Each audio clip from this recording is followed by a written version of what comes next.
Welcome to Out of the Fog. I'm your host, Lori Lydia Lovelace. Tonight, we're bringing the heat to you and talking all things summer related. First, we have Galen Gulliver with Downtown St. John's. So mark your calendars to some of the fun events that is happening this summer. And then we have Todd Bolin. So if you have a green thumb, you'll want to stay tuned and see what he's got to say.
Today on Out of the Fog, we have a woman that knows this city like the back of her hand. We have with us Galen Gulliver. So Galen, thank you so much for being here today. Oh, thank you so much for coming. I'm excited to talk to you about everything we have coming up downtown this summer. Exactly. We're bringing the heat here. I mean, look how summery we are today. Yes, we're invoking the weather. We are. So Galen, tell us a little bit about yourself and your role with Downtown St. John's.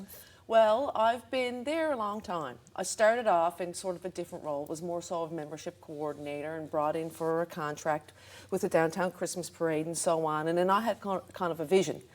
I've always been a big fan of downtown and believe downtown is the heart and soul of the city. And eventually, of course, through work and the way things change over time, my role expanded. So now I'm marketing, special events, public relations, media relations. We're a small staff of two. We have one other person besides me, Scott Clooney, the executive director. So I wear a lot of hats, but I love all the hats. I was going to say, you sound like you love what you do. I love the enthusiasm. So what's your favorite part of your role?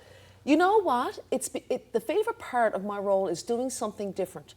Because I guess we're a small staff, of two, and because the downtown environment is so dynamic with so many different moving parts, you're always doing something different every day. So for example, I could be doing something that's very important but not so much fun, like being a part of the Downtown Security Council and dealing with some issues we have with crime and so on and so forth downtown, and people with social issues and that sort of stuff. So that's one, say, little component of the job that we deal with. But the next day I could be helping to screech in the real Ronald McDonald. Yes. So they might be here on a McDonald's conference. All these are things that's happened to me, I might be screeching him in at a bar, at Trappers with purity syrup or something. So you never know what the day is going to bring. It's something different. Yeah. But at least you're serving your community every day. That's right. Yeah. And speaking about that, we're talking about all things summer and things that, people can mark off on their calendars this summer. So what are some big events that we can look forward to this year? Well, first of all, we know that Canada Summer Games are coming, so we're going to get back to that. But I say that because some dates of things have changed. Ooh. So, for example, everybody's looking for the George Street Festival. That's actually starting a little earlier this year in July. Okay. So, of course, that's coming. Super excited. Also in July, Real Downtown Outdoor Movies. This is our 17th season. Every Monday in July, weather permitting, we're going to be doing movies. I gotta say, I love that. I actually go down quite a bit myself. It's such a fun time. It is. Yeah. It's like a drive-in on the street. Is. So it's really wonderful. We always have, a combination of blockbuster movies, retro, all that sort of stuff. There's something for everybody's palate. So again, weather permitting, every Monday in July. Then, of course, it's the Buskers Festival. Yes. Okay, that's coming up in August as well. 8th, 9th, 10th. And then it's the big, huge thing, the Canada Games. Exactly. So that is like citywide. But in particular, and special to downtown, is this bike race. It's called the CRIT, C-R-I-T, or the Criterium, I believe. Okay. And it's a bike race, and it's a lapped bike race. So they're actually going to close downtown for this bike race. Water Street and Harbour Drive, a big loop. So you'll be able to come down. There'll be like select points you can cross the street, sit down, enjoy drinks in the pedestrian mall. Yes. That's also a big part of our downtown. Of course. Sit in the pedestrian mall and watch these, world-class athletes go by you on their bikes. So that is an amazing thing we're going to actually have downtown, like kind of closed for one day for these races. So it's amazing. And the pedestrian mall, of course, it's going to be like mostly where this race is going to be. And that's opening up June 26th. And everybody loves the pedestrian mall. It's just the vibe. Exactly. It is the vibe of the summer, is the downtown pedestrian mall. So talking about the pedestrian mall, how has this been beneficial to businesses in the downtown area as well? Well, of course, something that started off basically as a social distancing measure out of COVID has kind of turned into something pretty cool. Absolutely. Yeah, it's the best place to go people watching. You don't have to have any money to come to the downtown pedestrian mall. We want you to come eat and enjoy and buy things, of course, from our local businesses, but you know what? You don't have to. Right. You can come down with your children and, you can have a walk through the streets. You can take in, people watch. You can take in all the activation that's going to be happening down there. The City of St. John's, for example, are going to be doing pop-ups every Friday. Ooh. And there's so much more entertainment. So, you keep, tuned to all the city's channels, their websites. Ours, Downtown St. John's, our website, and all our social media channels, and you'll see all these events listed, because I know there's so much more to happen and so much more coming in, but it really is going to be on fire down there this summer. I love it. The place to be, for sure. Absolutely. So in the process of planning, were there any challenges that you've encountered throughout the planning and execution of this? Well, it's always, of course, you're always trying to fit everything in. We live in a very tight, very short window of summer in Newfoundland, Labrador, and everything is happening. And, not just, who are we? There's other people outside the City of St. John's with other things going on too, you know what I mean? So we always try to, schedule things, so trying to find something in a jam-packed summer, finding the time where it doesn't collide with anything else, that is like super hard to do. And of course, you always have your issues of volunteers and all of that, but it's par for the course. Yeah. And generally, we don't have a problem, because people really do love to come downtown and, work with us. And most of what we do is happy. Mm-hmm. It's uplifting. It's for the good of the community, and people generally like to be involved in those things. So yeah, volunteers have been pretty good too. I was going to say, I love everyone I know volunteers. They absolutely love it. Yeah. And so another event that you brought up was the Busker Festival. So those who may not know what that is, can you give us some insight about that? Absolutely. This is the 20th year for this. Wow. I'm aging myself. I'm honest, must just say I've had a 25-year career downtown. So anyway, this is the 20th year of the Busker Festival. So what that is street performers. Oh. So we have 3 different stages through those 3 days, the 8th, 9th, and the 10th. And every hour, on the hour, from 12 to 9, there'll be performers at various stages. Come to see the shows. They're free, once again, for, they're family-friendly shows. And it's circus-type stuff. Yeah. So we got magicians, we got acrobats, we got death-defying acts, face painting, all kinds of fun, exciting stuff to come to see. And it's absolutely free. I love that. If you enjoy the shows, these people, we bring them in for your pleasure, but they're not paid. No. So you pay the people. Yeah. So, if you see their hat, if you like the show, drop a little something in their hat. And it's always been super successful. We get about 20,000 people downtown over 3 days for the Busker Festival, if the weather is good. Everything is about the weather. That's true. So we'll be doing our Sundays. I mean, you never know. The weather's so unpredictable. So, is there, plans in place if the weather's bad, or are you going to just continue on? It doesn't work inside. Oh, yes. So, unfortunately, and it's not like the Christmas parade, for example, that we are complete and utter control of, that we can push it to the next weekend. These people have dates scheduled all around the world, because the performers that we bring are international performers. Yeah. You're not going to see them anywhere else. That's what's made the Busker Festival so successful. Absolutely. We bring different people from all over the world for everybody's entertainment, and they have other places to be. So if it doesn't get off that weekend, we're done. So we try really hard. So come down and see them. Hopefully we'll have a fine summer for all of this stuff to happen. And we have a lot of visitors. Even the hotels are blocked. So if anybody's interested even in booking a hotel or anything like that, right now to come to downtown St. John's for the summer, you should get on that right now. Absolutely, and that was my next question. You know, with tourism and things like that. So booking, how well in advance, or how should people book in regards to that? Well, I know some hotels are already full for a particular period of time, because what we're going to do is we're going to run right from George Street Festival right into the Canada Games. And, you know, all these things that are going on. So some of the hotels might be sold out already, but again, it's about urgency, so go book it right away. Yeah. There's many hotels downtown that you can take advantage of, beautiful ones. And, you know, even if you can't get anything, there's plenty of Airbnbs, even in the downtown area. We like to call the Liviers area, you know, where all the homes and stuff are. There's plenty of that too. Yeah. So, yeah, I would get on that right away. We're going to be busy. Canada Games alone, probably 5,000 visitors, 4,000 or 5,000 visitors. Wow. And that's not including our regular, you know, infiltration of people we have over the summer. Yes, amazing. So speaking of that, how important is tourism to our city? It's huge, you know. Well, first of all, besides any dollar figures, anytime anybody comes here, like, we're excited for them to see us. You know what I mean? Like, we want to, you know, okay, oh, it's great you're enjoying it, but come see what we're offering, you know. Like, we're always excited. So that's always like a vibe. Oh, we got visitors coming, like the company's coming, put the kettle on. I mean, that's a Newfoundland mentality. Yeah.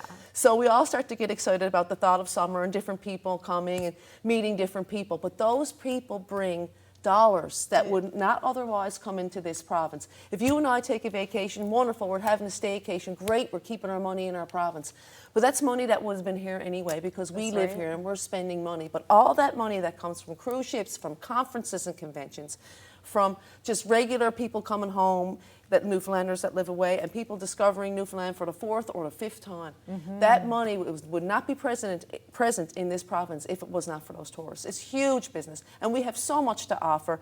You know, we have the artists, we have the venues, we have the food, and we have the people. Come on. Come on. What more can you want, really? Exactly. And you know what? Right now, we are safe. Yes. Because there's not that many places in the world that you can actually feel comfortable in these days. There's a lot of, you know, political angst and things going on south of the border that is not really favorable to Canadians. So come here to Newfoundland. You're always welcome. I love that. And I love your enthusiasm. Yeah, it's so great. And you've had your hands in quite a few different projects over the years, and one of them being the infamous burger battle. Yes, the burger battle. Yeah, so tell us a little bit about that. Well, that happens every March. March is a bit of a down month downtown. You're coming off Christmas. People, you know, previous to that, everybody's trying to pay off their Christmas bills, so on and so forth. So March is the perfect month for that. And, you know, 40 or more restaurants every year. It grows. I think this year we had, I can't quite remember, even though it was only March, maybe 44 restaurants. Oh, wow. And they have these amazing creations of burgers. And people come in by the thousands, believe it or not. Yes. Throughout the month of March, that 31 days, and we're so thankful of that because it's a big boost of business, particularly the restaurant industry. And I mean, that's trickle off. People stay in hotels and go shopping and do other things downtown, but particularly the restaurant industry, it's a huge boost to them. And that goes back to tourism, because food culture and restaurants are a big part of tourism. People want to come here. They're looking for, you know, the chefs that they've heard about, that they've read about in the magazines, and about the fun and wonderful Newfoundland food. But the thing is, if we don't support our local restaurants and do things to keep them alive in the summer or in the winter, they won't be there for these visitors in the summer. Absolutely. So we do our part, you know, to keep our businesses moving. I love that. And so where can people find out more about you and get in touch with you? Well, our website, downtownstjohns.com, everything that you need to know about downtown is on that site. And of course, all our socials, we're on, you know, X and Facebook and Instagram. Keep an eye to all our stuff there for specific details about the pedestrian mall. We will share them, but that is a city event that we hardly support, but that would be basically through the City of St. John's website. Excellent. And is there any hidden gems or anything that you're particularly looking forward to this summer? I'm looking forward to the bike race, to be honest with you, for the Canada Games, because that's going to be amazing. It's going to be like a mini Tour de France, I'd say. Yes. You know, like in downtown St. John's. So it's something that I've never witnessed before. I've seen a lot in 25 years downtown. I'm looking forward to seeing a lot more. But this bike race with the Canada Games this summer, I think, is pretty interesting. Excellent. I'm excited because, like you said, it's brand new and it's something cool for the city. So thank you so much, Galen, for joining us today. Well, thank you for being here and letting me talk about summer and, you know, share my enthusiasm with you about what's happening downtown. I hope to see you down there and everybody else. Absolutely will. Yes. Thank you. So nice. Thank you. Thank you. Take care. And we'll be right back after this. Your opinion matters, and we want to hear from you. Get in touch with us using our viewer feedback line, your direct connection to shaping the shows you love. It's easy. Just grab your phone, scan the QR code on your screen, and take our quick survey. Share your thoughts, and let's make your viewing experience even better.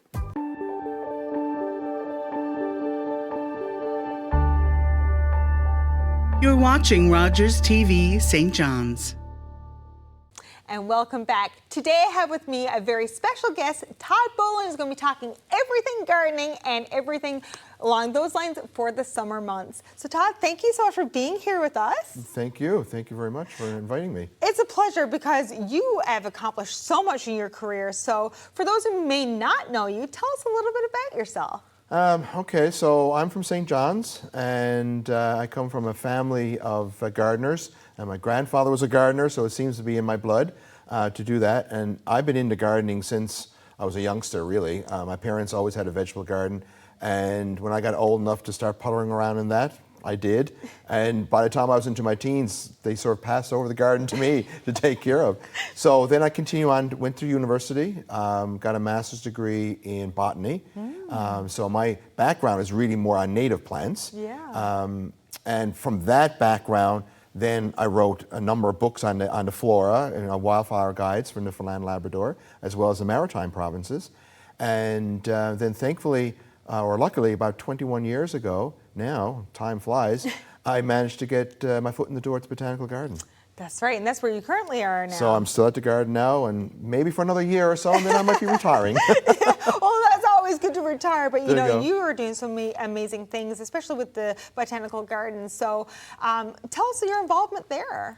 So when I first started working at the garden, we were working on a project of trying to develop new plant varieties based on Newfoundland plants. And so I was hard on under that. And then as time went by, the head gardener that was there retired, talking about retirement, and then I sort of moved into that role. So my job now at the garden for the last, I suppose, 10 years or so now has been basically taking care of all the gardens that's there. So when you come up to the Botanical Gardens and you're seeing the display of the perennials and the trees and the shrubs and whatnot, that's all my baby now. Yeah. So you, like you said, you've wrote plenty of books and you've been involved in different things. So what keeps you inspired and keep learning new things? Well, you know, I'm always of the opinion you're never too old to learn.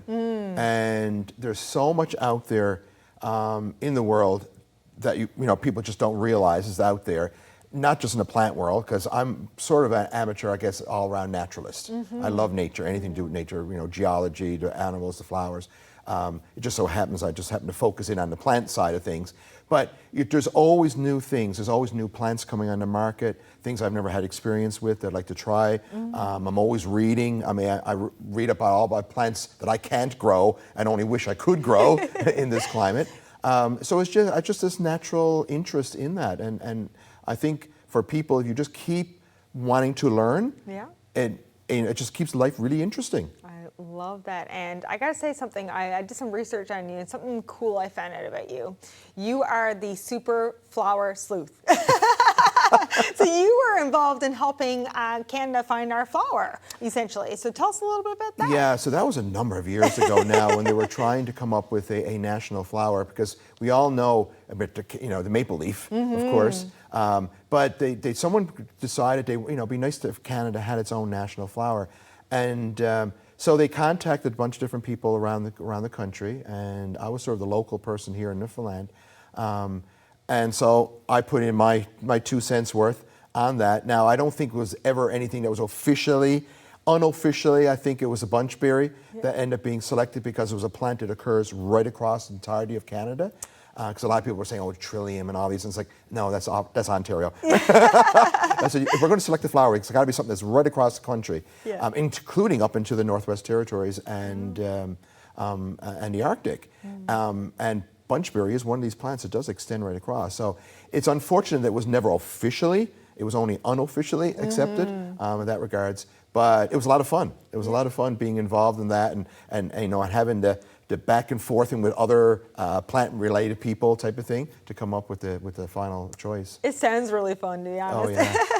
And so I want to get into climate change now, Okay. and the topic of that. So have you seen already some, changes here in Canada or in Newfoundland? Well, definitely here in Newfoundland. Yeah. I can't comment on the rest of Canada in that regards, but certainly here in Newfoundland, what I've been seeing, because I've been gardening for 40 odd years, probably closer to 50, but anyway, and I've seen a change. I've seen a big changes. Our winters are generally not as cold. Yes. They are getting milder.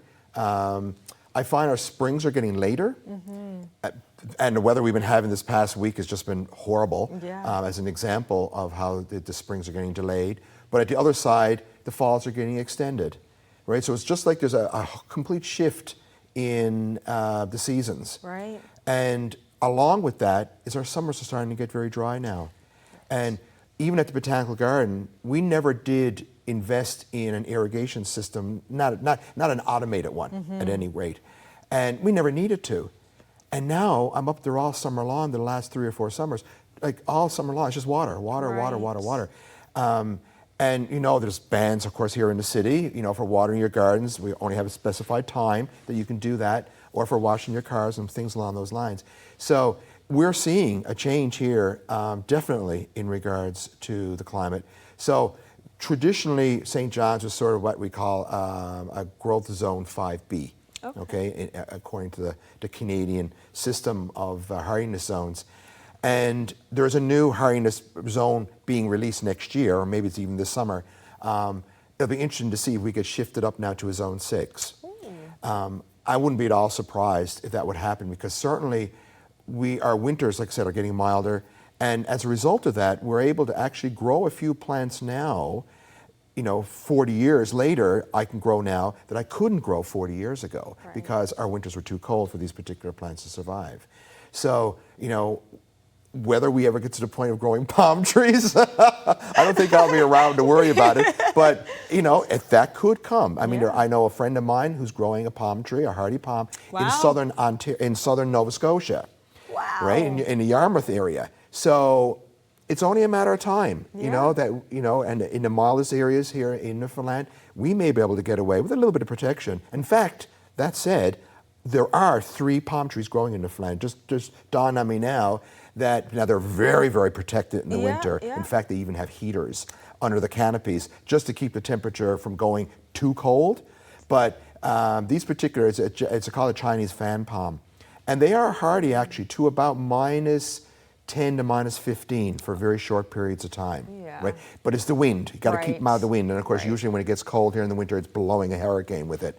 So that's not so good. But if you can protect it, then you might have a fighting chance. So that said, we are growing. There are hardy palm trees growing in Newfoundland now. That's phenomenal. I Right? had no clue. Yeah. That just like I said, I just remember that now because a friend of mine just popped me a picture actually during the winter. He said, "Did you know that there was palm trees growing in St. John's?" I said, "You're kidding." Really though? Yeah. I mean, I had no clue. I didn't even think that was possible, but now that's really neat, right? This is it. So our climate is definitely getting milder. Absolutely. So, speaking of that, are there any other surprising plants that are now able to be growing here in Newfoundland that wasn't before? Yeah. So a good example of that is a plant. It's called Crocosmia.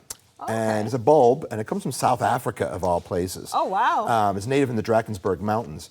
So I've been trying, they're supposed to be like zone 6. So we were right on the cusp where you could grow it. And I know 20, 30 years ago when I tried to grow it in my own garden, I kept trying it in different spots, could never get it to survive the winter. It'd grow during the summer and bloom, and then it would just die off in the winter. And now it's all over my garden. Oh, wow. Right? I just kept at it, and now our winters have gotten mild enough that plant to survive in the winters. So it's a very dramatic plant because it's bright orangey red, and there's not too many orangey red flowers that we see in our landscapes. Yeah. So now it's too bad we don't have hummingbirds on a regular basis because hummingbirds love them. But again, with climate change, we might start to see hummingbirds. We might, right? So You never know. they're breeding over in the Codroy Valley. So it's only a matter of time before they get over to this side of the island. That's right. And so are there any trends that you're seeing for 2025 in summer for gardening? Yeah, so the problem here in Newfoundland, we're often behind the times when it comes to trends. And I guess in many different ways, not just gardening. But on the mainland now for a number of years, ornamental grasses have been really big. Oh, right. And the great thing about the ornamental grasses is They look good throughout the growing season. Some of them stay very interesting in the winter months. Again, if you don't get too much snow, they can still be decorative in the winter. They're mostly very drought tolerant. And as I mentioned, our summers are starting to get drier. So it's a good plant for us to be growing more of here in Newfoundland. I'm seeing now that a number of landscape companies, a lot of commercial sites here in the province are starting to utilize ornamental grasses now in the landscape. And they do, they're not colorful, they're not big, big blousy things, but they still create a nice added element to the garden. Nice contrast to the other flowers we're growing. You've got that movement in the breeze of wind, and we have lots of breezes of wind, goodness knows. So, so they add an element of movement in the landscape. A lot of ornamental grasses are variegated, so they do look very, very decorative. Some of the older varieties were a bit rambunctious and would sort of run through areas, so I think that gave them a bad rap. Right. But most of the new ones being released in the market today now stay as very discrete clumps. Yeah. So they're not going to become problematic when you're planted and used in the landscape. So even at the Botanical Garden now, I've, in the last 4 or 5 years, started utilizing a lot more ornamental grasses, just as an opportunity to educate the public, because that's what we're all about at the Botanical Garden, is to show people, what you can grow, what you can't grow. Education. So now suddenly, we have lots of crocosmia. They're everywhere at the garden now. Yeah. And now we're starting to grow a lot more ornamental grasses as well. Todd, thank you so much for being here with us today. Oh, my pleasure. Always love having chats with people about plants. I love it. Thank you so much. You're welcome. And we'll be right back after this.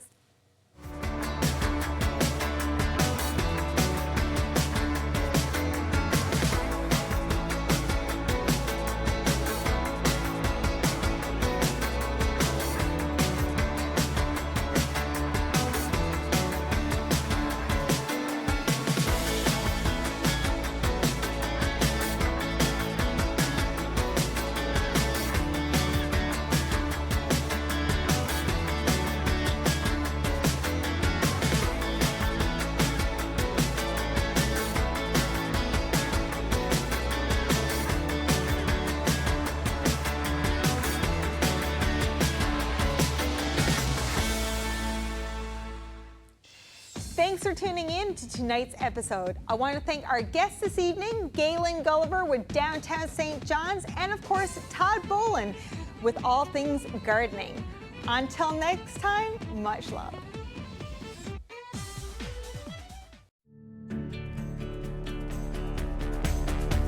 This program is brought to you by Rogers Xfinity, connecting you to more of what you love.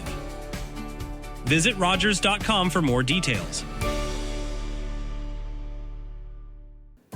We want to hear from you. Provide feedback on this show or find out how you can get involved. Call, email us, or scan the QR code to take our quick survey. It's closing time, and you stayed out longer than you planned. So now you can't drive, and the buses have stopped running. You could always call your girlfriend. Or maybe your roommate? What about your best friend? You could just dial 1-888-TAXI-GUY or use the Taxi Guy app. The call and the app are free, and they both connect you to a local cab company to bring you home safely. Visit ArriveAlive.org to find out more. Arrive Alive, drive sober. Welcome to the traditional, ancestral, unceded territory of the Stalo people. The Stalo are people of the river. I'm so thankful for the courage and resiliency of our ancestors who lived on this land since time immemorial. Each of us have gifts from the Creator, and our Creator has a plan and purpose to be fulfilled in our territory. As we embrace our traditional teachings, we can lead the next generation into the fullness of what our Creator designed. Our shared history reveals a broken relationship, but as all Canadians commit to hear truth, acknowledge injustice, we can learn to walk in our traditional way, Letsamot, with a good heart and a good mind. Then all of our lives will be enriched. Kwasai. This year, two groups of veterans